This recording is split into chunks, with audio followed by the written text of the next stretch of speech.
ايه رأيكم نعمل كوباية شاي كرك تعدل مزاجكم وهتحبوها جدا.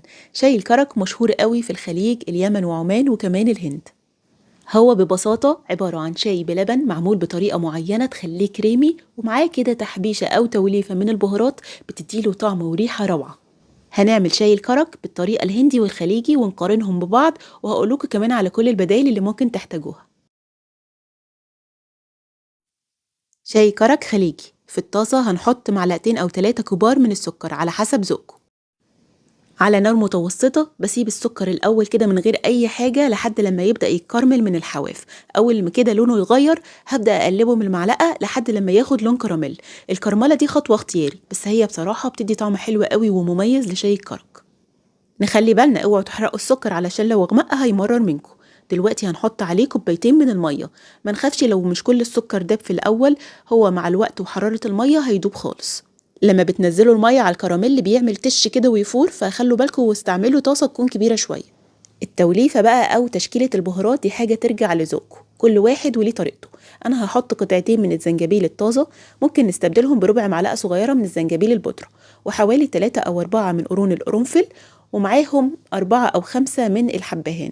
هطحنهم كده علشان يخرجوا كل البذور ونكهته وطعمه يبان ويبقى قوي. هزود عود صغير كده من القرفة، وممكن كمان رش صغير خالص من الزعفران، بس هو فين غالي طبعا جدا. استخدموا نوع الشاي اللي بيكيفكوا وبيعدل مزاجكوا. عادة بستخدم الشاي الفورت اللي هو البلاك تي. ممكن تستخدموا أي نوع شاي تحبوه، هضيف منه معلقتين صغيرين، أو ممكن لو هتستخدموا تي باجز تحطوا 2.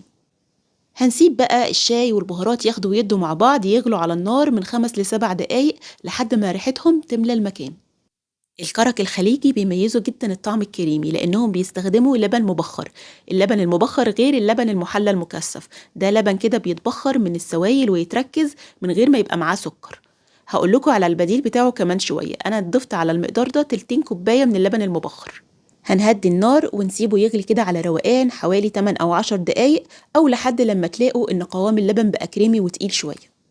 هنقلبه من وقت للتاني وعينين عليه علشان ما يفرش.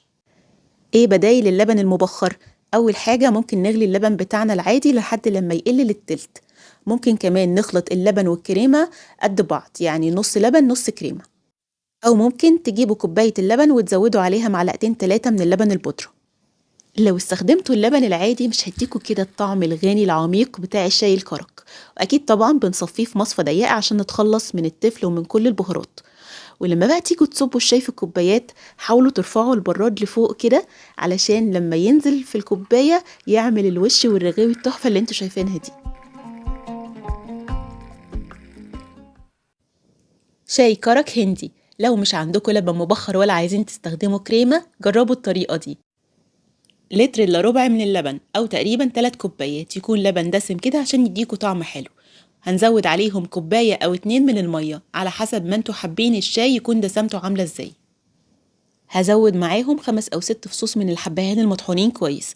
لو استخدمنا تشكيلة البهارات اللي في الوصفة اللي قبل كده، يبقى في الحالة دي هنسميه مصالة تي أو شاي المصالة.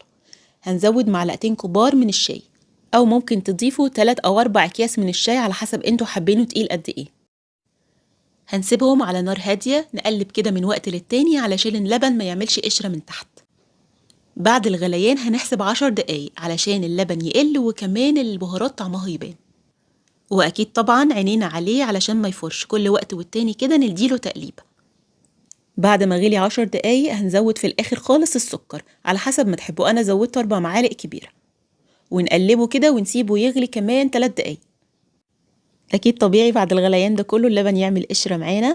في اخر دقيقه بنجيب الكبشه وبنفضل نقلب اللبن بالطريقه دي علشان ندخل فيه هواء ونخليه كريمي اكتر. في محلات شاي كرك هتلاقوهم دايما كده بيجيبوا الكبشة ويرفعوا اللبن وينزلوه بالطريقة دي.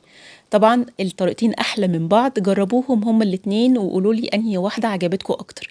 بالنسبة للبهارات، لو مفيش عندنا بهارات صحيحة ممكن نستبدلها بالبهارات المطحونة، يعني مثلا بدل عود قرفة ممكن نضيف ربع أو 8 معلقة صغيرة من القرفة البودرة، وهكذا في باقي البهارات. بس كده، أشوفكم على خير، سلام عليكم.